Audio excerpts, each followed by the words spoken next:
This is the Rose Quartz Facial Roller by Sdara Skincare. This incredible tool was used for centuries by women in Asia to maintain smooth, glowing skin. Physically, it helps to firm the look of the skin through gentle massaging. It's very smooth, and metaphysically, rose quartz is actually one of the most beautifying healing stones that corresponds to the heart chakra, which is the energy center of love. This rose quartz facial roller helps reduce the appearance of puffiness, wrinkles, and pore size. It improves blood circulation and elasticity of the skin. It also promotes lymphatic drainage, and it's also soothing and cooling to the skin.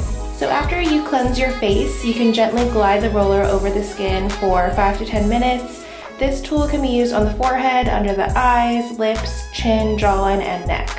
And also for extra cooling effects, I like to store the roller in the refrigerator before use, and that kind of just gives it more of a soothing and cooling effect when it's on your face. They also sent me a pack of their gel eye masks. These ones are great because it goes on top and under the eye, so it's not just the under eye. Usually eye masks are only like this part, but I like this one because it kind of gives the whole eye area. And basically this promotes brighter, plumper, and more youthful looking skin. And it's also free of parabens, sulfates, fragrances, and dyes.